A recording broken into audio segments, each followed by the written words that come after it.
Bonjour à tous, et bienvenue à nouveau sur Amour et Vengeance. Nous avons une toute nouvelle histoire à partager avec vous. Commençons. Ma femme a proposé une séparation de 2 semaines pour tester notre mariage, dès le 3e jour. Elle a publié une photo avec un autre homme, alors j'ai mis fin à ce jeu avant qu'elle ne puisse réagir. J'ai 32 ans, et j'ai rencontré Élise, 30 ans. Quand j'avais 27 ans, nous sommes mariés depuis 3 ans, ensemble depuis 5 ans au total. Je suis soudeur certifié, gagnant 85 000 € en travaillant sur des projets de construction industrielle. Elle est réceptionniste dans une entreprise de taille moyenne en centre-ville, avec un salaire d'environ la moitié du mien. La maison où nous vivons m'appartient. Je l'ai achetée 2 ans avant notre mariage avec l'argent de mon héritage et je l'ai gardée à mon nom uniquement. Nous partageons les dépenses domestiques à environ 70-30, car je gagne presque le double de son salaire. Elle contribuait aux courses, aux factures de services publics et aux améliorations de la maison. Mais l'hypothèque était toujours à moi. Les 2 premières années de mariage ont été solides. Des choses normales. Décider à qui était le tour de faire la vaisselle. Se disputer sur le réglage du thermostat. Planifier des vacances qu'on ne pouvait pas encore se permettre. Elle voulait aller en Europe. Moi, je voulais rembourser l'hypothèque plus vite. Une période d'adaptation classique pour les jeunes mariés. La maison est un pavillon des années 1950 que j'ai rénové moi-même. J'ai obtenu les permis. Effectuer la plupart des travaux électriques et de plomberie le week-end, ajouter un atelier dans le garage, restaurer le parquet en bois massif et moderniser la cuisine avec des plans de travail en granit et des appareils en inox. J'ai investi environ 36 000 € et 2 ans de travail personnel. La valeur actuelle est d'environ 250 000 € dans un quartier qui s'embourgeoise rapidement. Les choses ont commencé à changer il y a environ 8 mois. Quand Élise a renoué avec son amie d'université, Amélie était revenue en ville après un divorce compliqué. Sans enfant, touchant 200 € par mois de pension alimentaire d'un type de la tech qu'il avait apparemment trompé. Elle vivait dans un loft branché en centre-ville, fréquentait les bars tous les week-ends, postant des stories Instagram sur le fait de vivre sa meilleure vie et de ne pas se contenter de moins. Mon meilleur ami, Stéphane, l'a immédiatement surnommé la coach de vie. Après l'avoir rencontré une fois lors d'un barbecue, Stéphane est mon acolyte depuis l'université. Développeur de logiciels, brutalement honnête, avec zéro patience pour les drames et un sens de l'humour noir. Il a jeté un œil au sac à main de créateur et aux fossiles d'Amélie et a tout de suite compris. Amélie avait 28 ans, blonde décolorée. Une de ces femmes qui pensent que tout commenter les rend intéressantes. Elle me souriait toujours un peu trop longtemps, riait trop fort à mes blagues. À l'époque, je mettais ça sur le compte de son énergie extravertie. J'aurais dû me méfier. Elle arrivait chez nous dans sa BMW louée, toujours habillée comme si elle allait en boîte, avec des conseils relationnels qui semblaient tout droit sortis d'une émission de télé matinale. Cette femme était une usine à drapeau rouge, divorcée après 18 mois de mariage, sans compétences professionnelles autres que dépenser l'argent des autres, et avec une positivité toxique qui donnait envie aux gens normaux de se jeter d'un pont. Mais elle avait l'oreille d'Élise.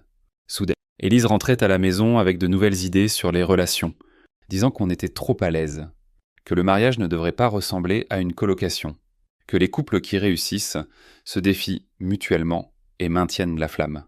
Tout ça. Du recyclage des podcasts relationnels qu'Amélie avait découvert cette semaine-là. Les disputes ont commencé doucement. Pourquoi ne planifiais-je pas des sorties spontanées ? Pourquoi travaillais-je toujours tard ? Pourquoi n'étais-je pas jaloux quand d'autres hommes lui parlaient lors des soirées ? Du drame fabriqué de toutes pièces. Mais je ne l'avais pas encore reconnu. Je travaillais sur un gros projet commercial. Un immeuble de bureaux de 12 étages en centre-ville, en retard de 3 mois et dépassant le budget de 180 000 €.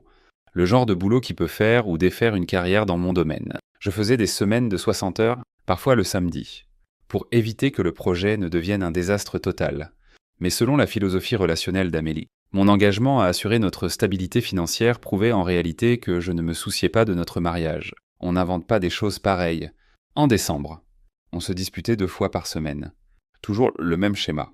Elle choisissait un détail, l'amplifiait en attaque personnelle, puis jouait la surprise quand je refusais de m'engager dans son hystérie. J'essayais de résoudre les problèmes. Elle m'accusait de ne pas être émotionnellement disponible. La dispute de Noël concernait le sapin. J'avais travaillé 12 heures à gérer des ingénieurs en structure et des inspecteurs municipaux. Je suis rentré épuisé, et elle était contrariée que je ne sois pas assez enthousiaste à propos du sapin qu'elle avait acheté. Pas que je ne l'aimais pas, mais que je n'étais pas assez enthousiaste. Stéphane a parfaitement résumé la situation. Elle fabrique des problèmes parce que son ami divorcé lui a dit que le mariage devrait ressembler à une émission de télé-réalité. J'ai commencé à travailler plus tard, en partie à cause des délais du projet.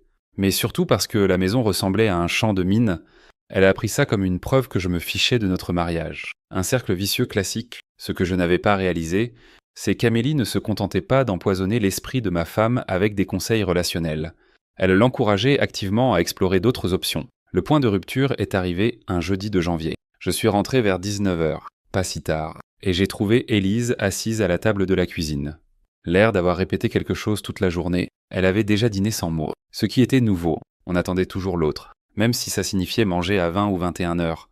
Il faut qu'on parle, a-t-elle dit. J'ai pris des restes de plats chinois dans le frigo et que me suis assis. Le porc aigre-doux était froid, mais j'avais assez faim pour m'en moquer. J'ai réfléchi à nous, à où on va. Je pense qu'on devrait faire une pause, a-t-elle dit. J'ai arrêté de manger. Une pause. Pas définitive. Juste 1 ou 2 semaines pour voir ce qu'on ressent séparés.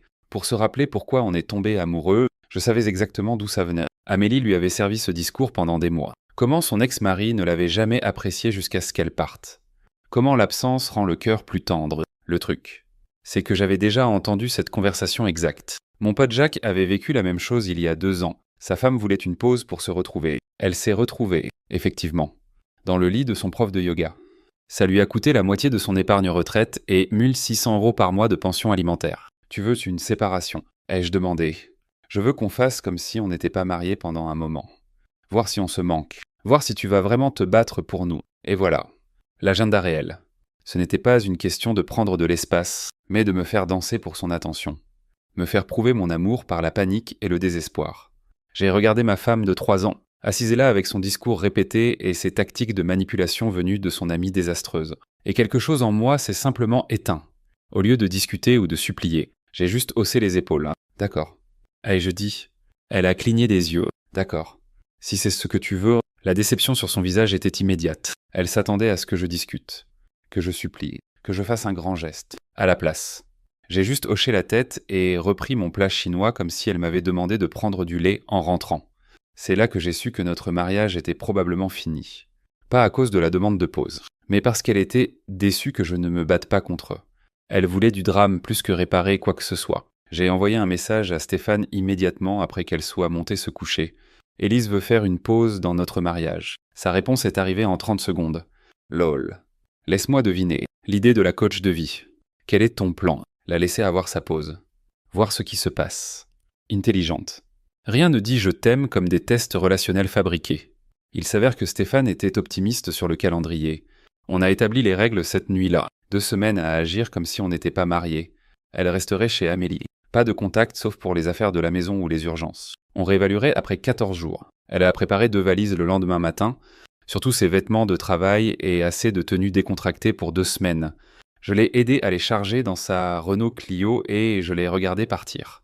La maison était immédiatement différente. Plus calme, mais pas de manière négative. Je pouvais regarder des matchs sur Canal+ sans commentaire sur la masculinité toxique. Je pouvais manger des céréales au dîner sans analyser la signification profonde de mes choix alimentaires. Pour la première fois depuis des mois, je me suis vraiment détendu dans mon propre salon, ce premier soir. J'ai commandé une grande pizza, ouvert un coca, et regardé la trilogie Predator sans que personne m'explique pourquoi les films d'action perpétuent des stéréotypes nuisibles. C'était magnifique. Stéphane est passé ce premier week-end avec des plats à emporter d'un restaurant thaï qu'on fréquentait depuis l'université. Il a apporté son ordinateur portable. Et on a passé 3 heures à créer une ligue de fantasy football pour la saison prochaine. Quelque chose auquel je n'avais pas eu le temps de penser depuis des mois. Alors, la vie de célibataire. Ça te traite comment? A-t-il demandé. Plutôt bien. En fait, j'ai regardé 3 heures de foot hier sans que personne m'explique pourquoi le sport est un symptôme de la répression émotionnelle masculine. Stéphane a failli s'étouffer avec son pad thaï. Elle a vraiment dit ça, entre autres. Apparemment, mon intérêt pour les playoffs du PSG empêchait un traitement sain de mes émotions. Ce week-end, j'ai fait quelque chose que je n'avais pas fait depuis des années. J'ai passé en revue nos finances avec une loupe, compte joint, épargne, nos cartes de crédit, ces prêts étudiants que j'aidais à rembourser. J'ai commencé à documenter chaque actif et dette partagée. On avait environ 31 000 € en épargne commune. 13 000 € sur un compte courant joint. Son prêt étudiant s'élevait encore à 25 000 € pour un diplôme en marketing qui lui valait un boulot à 40 000 € à répondre au téléphone et planifier des rendez-vous. J'avais ajouté 350 € par mois à son remboursement ces 2 dernières années. Pour le solder plus vite, j'ai aussi documenté les améliorations de la maison qu'on avait faites ensemble. Elle avait contribué à hauteur de 7 000 € pour les matériaux et appareils sur 3 ans, principalement pour la rénovation de la cuisine. J'avais fait tout le travail moi-même, plus investi 28 000 € de mon propre argent. Lundi matin, j'ai appelé David, pas pour déposer quoi que ce soit, juste pour comprendre mes options. David m'a expliqué le droit du divorce en France, la division des actifs, et ce à quoi je pouvais m'attendre si les choses tournaient mal. La bonne nouvelle était que la maison resterait à moi, car elle était un bien propre acquis avant le mariage. Les améliorations étaient plus compliquées, mais comme j'avais fait tout le travail et contribué la majeure partie de l'argent, je garderais probablement la plupart de la valeur.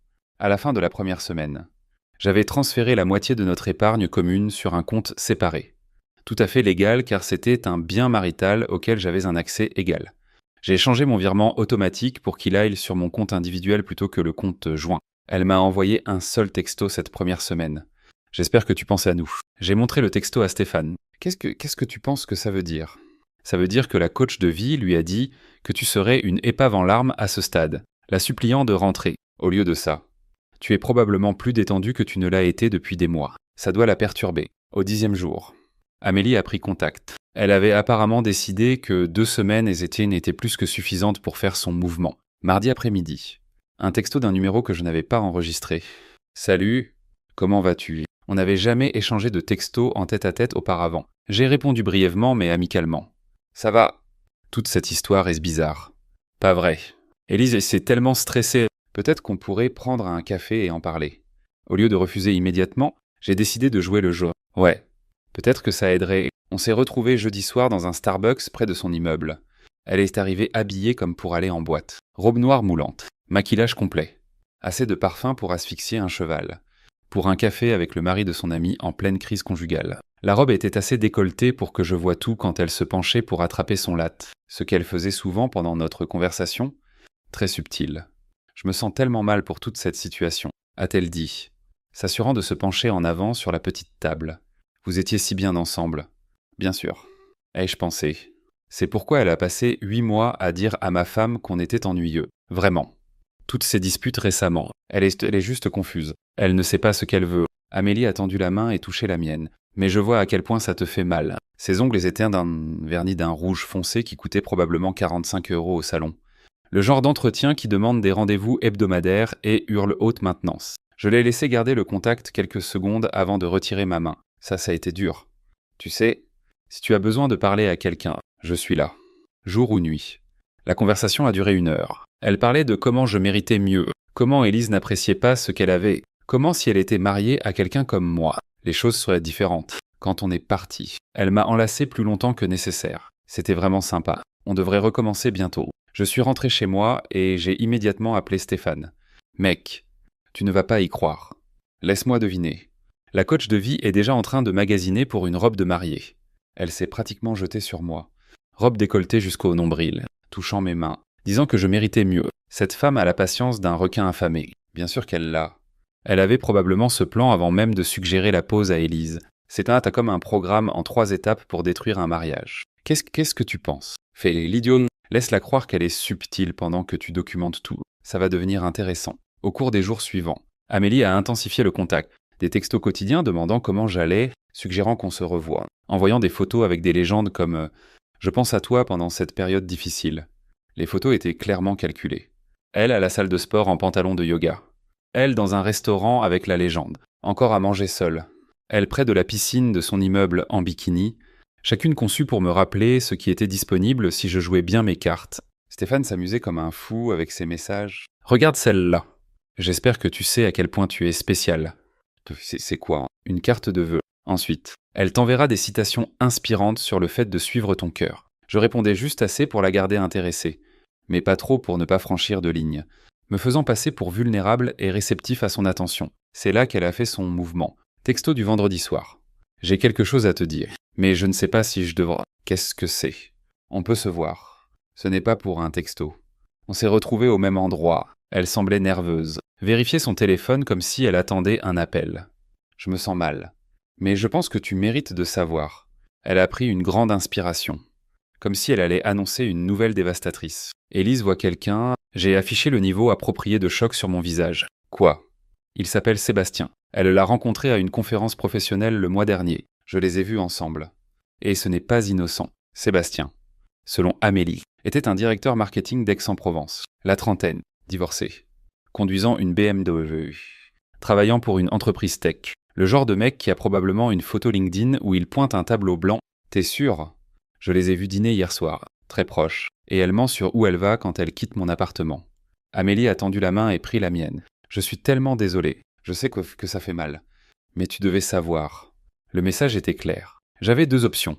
Me battre pour une femme infidèle ou passer à son ami loyal qui ne me trahirait jamais comme ça. Quelle coïncidence. J'ai joué l'époux dévasté à la perfection. Je n'arrive pas à croire qu'elle ferait ça. Tu ne mérites pas ça. Tu mérites quelqu'un qui te valorise. Je suis rentré ce soir-là et j'ai fait quelque chose que j'aurais dû faire des semaines plus tôt.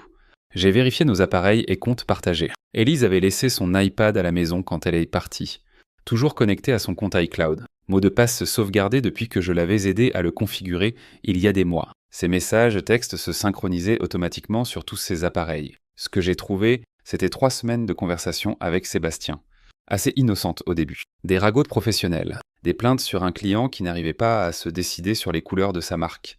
Mais dès la 2e semaine, c'était devenu personnel. Des plaintes sur notre mariage. Qu'elle se sentait peu appréciée. Que parler avec lui rappelait ce que c'était de se sentir désiré. Les messages récents étaient explicites. Des plans pour se rencontrer. Des discussions sur leur connexion. Des photos que je ne voulais vraiment pas voir. Les horodatages montraient qu'elle tu écrivais pendant notre pause. Y compris juste après m'avoir envoyé ce message sur « Pensez à nous ». J'ai fait des captures d'écran de tout et les sauvegardé sur mon stockage cloud personnel. 47 messagers sur 3 semaines, dont une douzaine de photos et plusieurs messages vocaux que je n'avais pas le courage d'écouter. Ensuite, j'ai vérifié les relevés de notre carte de crédit commune en ligne. 3 dîners coûteux dans des restaurants à travers la ville la semaine passée, des endroits dont je n'avais jamais entendu parler, avec des noms comme le Méridien et le Grill du Capitole. Une facture d'hôtel d'il y a 2 nuits à l'Omni en centre-ville. 250 € pour une nuit. Tout ça à des dates où elle disait à Amélie qu'elle allait à Carrefour ou rencontrer des amis du travail. La facture d'hôtel était la preuve irréfutable. Elle avait utilisé notre visa commune pour payer une chambre où elle retrouvait un autre mec, tout en me demandant de l'attendre comme une sorte de plan de secours. J'ai appelé Stéphane. J'ai trouvé... Elle sort avec un mec d'ex, sans blague. Relevé de carte de crédit. Factures d'hôtel. 3 semaines de textos planifiant leur rencontre. Tout est là. Waouh. Donc elle a convaincu ta femme de faire une pause pour pouvoir tromper. Puis est venue te le dire comme une amie loyale. C'est de la manipulation de haut niveau. Quel est son but final, à ton avis?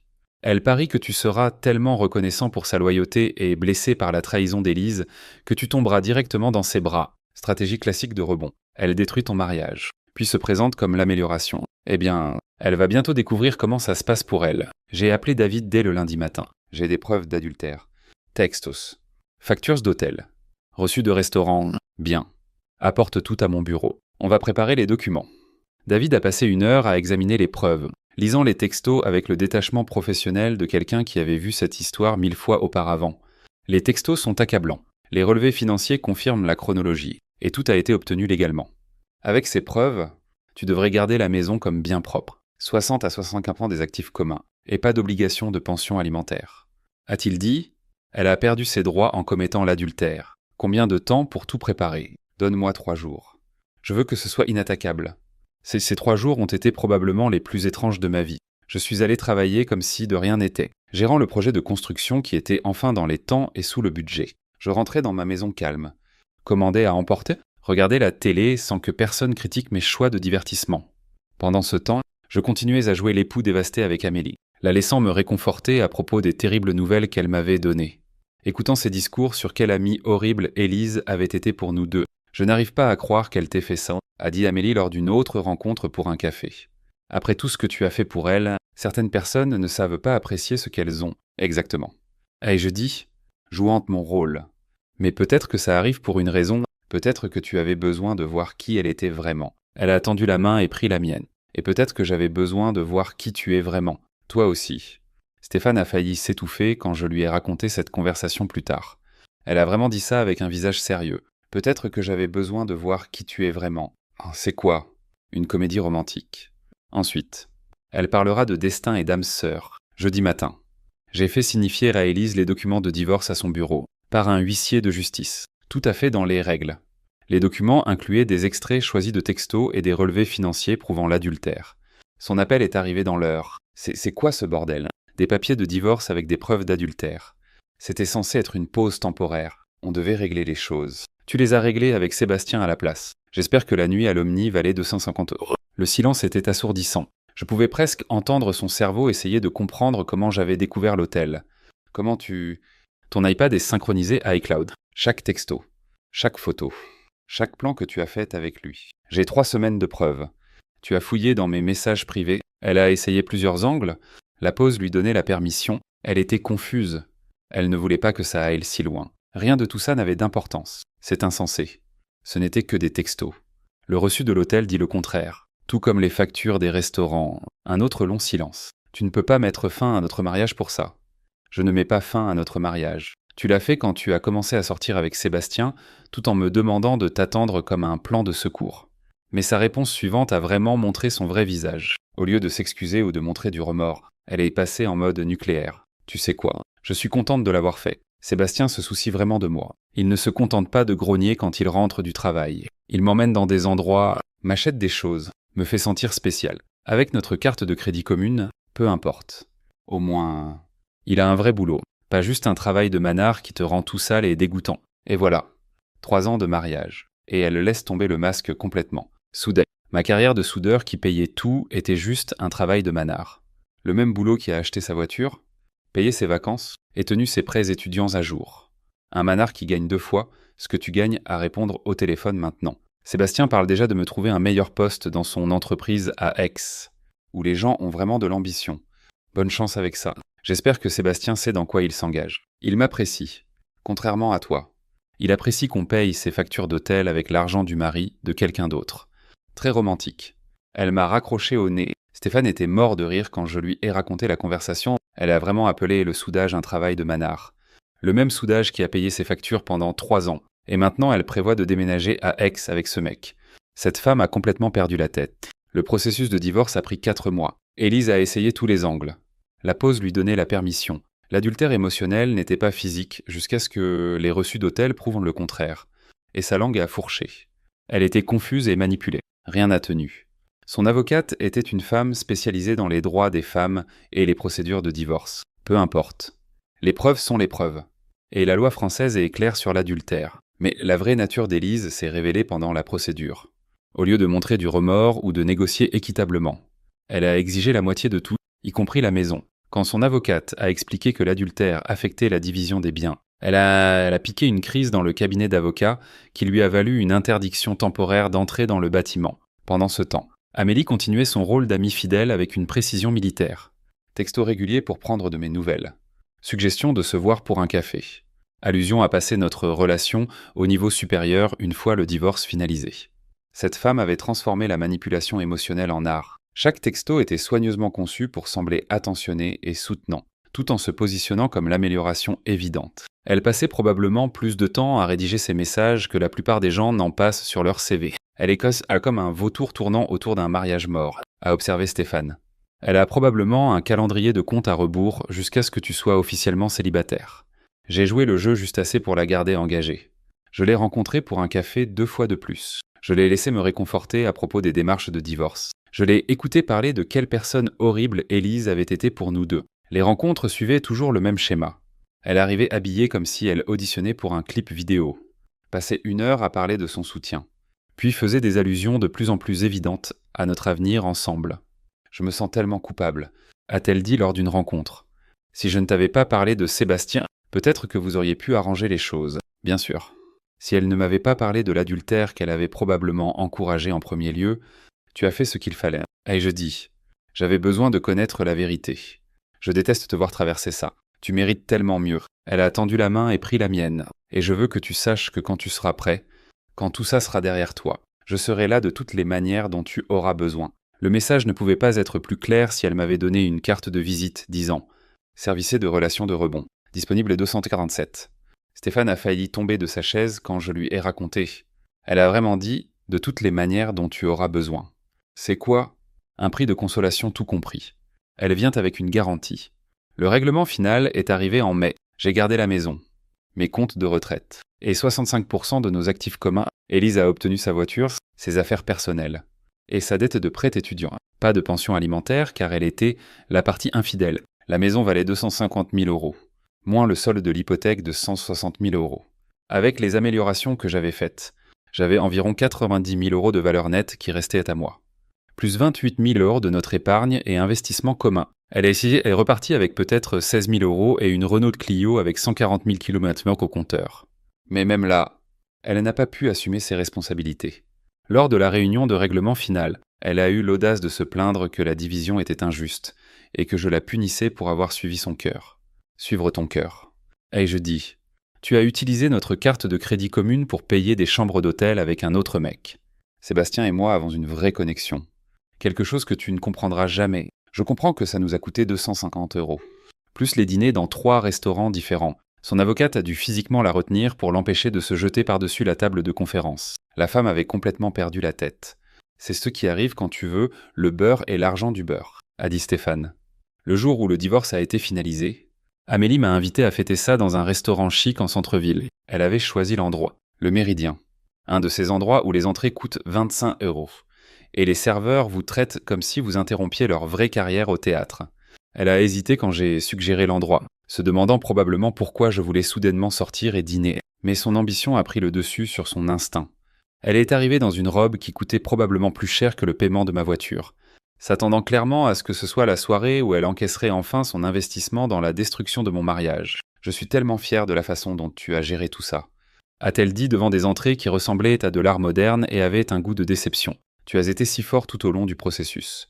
J'ai eu un bon soutien, j'étais heureuse d'aider. Tu mérites de connaître la vérité. Elle a tendu la main pour prendre la mienne. Et maintenant, nous pouvons enfin être honnêtes sur ce qui se construit entre nous. Je l'ai regardée de l'autre côté de la table, parfaitement maquillée, robe de créateur, sourire prédateur qu'elle avait probablement répété devant un miroir, et je n'ai ressenti que du dégoût. Amélie, il y a quelque chose que je dois te dire. Quoi donc? Tu as détruit mon mariage. Quoi? Non. Je t'ai aidé à voir qui était vraiment Élise. Tu essayais de nous séparer pour pouvoir te rapprocher de moi. Tu l'as encouragée à tromper. Puis tu es venu me le dire comme une amie loyale. Le visage d'Amélie a blêmi sous son fond de teint. Pour la première fois depuis que je la connaissais, elle semblait vraiment surprise. Ce n'est pas... Je n'aurais jamais... Tu l'as absolument fait. Et tu l'as fait... Tu as manipulé une femme pour qu'elle détruise son mariage parce que tu voulais son mari. Je tenais à vous deux. J'essayais de te protéger d'être encore plus blessé. Tu protégeais tes propres intérêts. Tu as vu une opportunité. Et tu l'as saisie. Je me suis levé et j'ai posé 2 billets de 20 euros sur la table. La partie la plus triste, c'est que tu penses vraiment que je voudrais être avec quelqu'un capable de ce que tu as fait. Où vas-tu? On n'a même pas dîné. Je rentre chez moi, seul. Dans ma maison que j'ai gardée parce que j'ai été assez intelligent pour ne pas faire confiance à des gens comme toi. Et nous? Je l'ai regardée, toujours assise dans sa robe coûteuse, comprenant enfin que sa manipulation élaborée ne lui avait rien rapporté.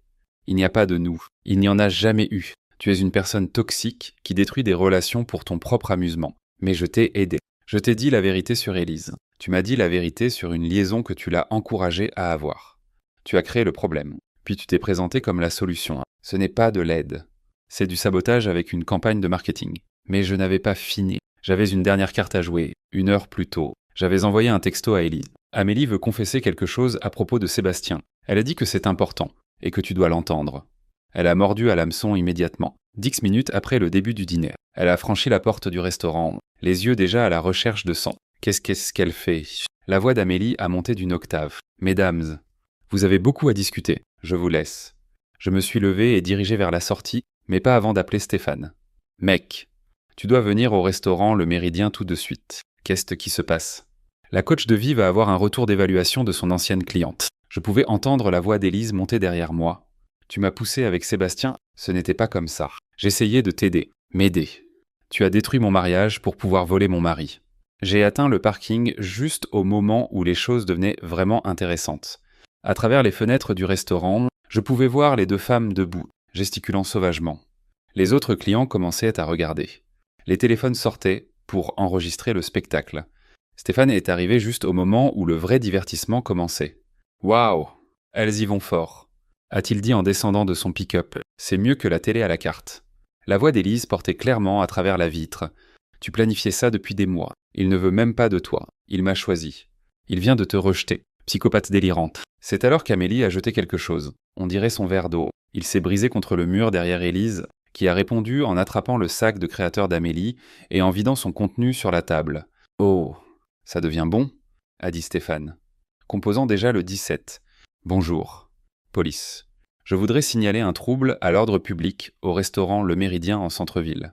À travers la fenêtre, on a vu Amélie se jeter sur la table vers Élise, qui l'a attrapée par les cheveux. Elles sont tombées toutes les deux, emportant la moitié de la vaisselle avec elles. Les autres clients s'éloignaient précipitamment de leur table alors que les assiettes s'écrasaient au sol. On devrait aller aider, ai-je demandé. À aider. Mec, c'est le meilleur divertissement que j'ai eu de l'année. Elles ont toutes les deux exactement ce qu'elles méritent. Le gérant du restaurant est apparu, essayant de les séparer, mais Amélie l'a repoussé et s'en est prise à Élise à nouveau. Élise a répondu en lançant ce qui ressemblait à un panier à pain qui a atteint Amélie en plein visage. Quand la police est arrivée 5 minutes plus tard, les deux femmes étaient au sol, cheveux en désordre, maquillage barbouillé, criant l'une sur l'autre pendant que le personnel du restaurant essayait de rétablir l'ordre. Plusieurs autres clients filmaient avec leur téléphone. Les deux officiers se sont regardés avec l'expression de personnes qui avaient déjà géré ce type de situation. « Mesdames, vous êtes toutes les deux en état d'arrestation pour trouble à l'ordre public et agression. Stéphane et moi regardions depuis le parking alors qu'ils menottaient les deux femmes et les chargeaient dans des voitures de patrouille séparées, toujours en train de crier l'une sur l'autre à travers les vitres. Elles ont passé la nuit en garde à vue. Apparemment, crier en public et jeter de la vaisselle n'est pas couvert par le drame entre filles. C'était absolument magnifique, a dit Stéphane. J'ai reçu un appel le lendemain matin d'Élise, depuis la prison départementale. Tout ça, c'est de ta faute, a-t-elle dit immédiatement. Comment exactement votre bagarre dans un bar est-elle de ma faute? Tu nous as piégés. Tu as planifié ça. Je lui ai dit la vérité sur ce qu'elle a fait à notre mariage, ce que vous avez fait après. C'était entièrement votre choix. On s'est fait arrêter à cause de toi. Vous vous êtes fait arrêter parce que vous avez décidé de faire un combat de cage dans un restaurant public. Ça, c'est sur vous. Mais elle n'avait pas fini d'être exigeante. Tu dois me faire sortir sous caution. Je suis ta femme, ex-femme depuis hier. Et non, je n'ai rien à faire pour toi. Je n'ai personne d'autre à appeler. Sébastien ne répond pas à son téléphone. On dirait un problème personnel. Tu ne peux pas me laisser ici. Regarde-moi. L'appel a duré peut-être 3 minutes avant qu'elle me raccroche au nez. Stéphane était mort de rire quand je lui ai raconté plus tard. Cette femme a du culot. Je lui accorde ça. Les deux femmes ont fini par passer la nuit en prison et ont dû payer des amendes pour troubles à l'ordre public. Élise a aussi dû payer pour les dégâts au restaurant, environ 700 € pour la vaisselle cassée, les verres et les frais de nettoyage. L'incident a été relayé sur plusieurs pages de réseaux sociaux sous le titre « Le drame du divorce se transforme en bagarre de restaurant ». Quelqu'un avait filmé toute la scène sur son téléphone et l'avait posté sur TikTok. La vidéo a atteint 70 000 vues la première semaine. Quelqu'un a commenté « Quand garder la classe tourne mal », avec 450 j'aime. Élise Esté est retournée vivre chez ses parents en banlieue parisienne, aux dernières nouvelles. Elle travaille dans une autre entreprise, gagnant à peu près le même salaire. Mais maintenant, elle a un casier judiciaire et une vidéo virale. Sébastien a mis fin à leur relation une fois qu'il a réalisé qu'il avait été utilisé pour briser un mariage et ensuite humilié publiquement dans une bagarre de restaurant virale. La partie la plus drôle, c'est que Sébastien a apparemment essayé de la ghoster après l'arrestation, mais elle continuait à se présenter à son bureau à Aix, essayant de régler les choses. Son entreprise a dû faire intervenir la sécurité du bâtiment. Le mec est passé de penser qu'il était un séducteur à avoir besoin d'une ordonnance de restriction. Amélie a continué à essayer de me contacter pendant des semaines après l'incident de l'arrestation, alternant entre excuses et accusations. Elle a commencé par « Je suis tellement désolée, je ne sais pas ce qui m'a pris » et a escaladé à « Tu nous as manipulées toutes les deux et détruit 2 amitiés ». J'ai fini par bloquer son numéro quand elle s'est présentée chez moi sans invitation un samedi matin, exigeant de savoir pourquoi je la punissais d'avoir été une bonne amie. La maison redevient un foyer. J'ai viré tous les coussins décoratifs inutiles, les bougies parfumées qu'on n'avait jamais le droit d'allumer, acheté un vrai canapé d'angle, une télé de 160 cm pour le salon, et transformé la chambre d'amis en bureau. Parfois, les ordures se ramassent toutes seules.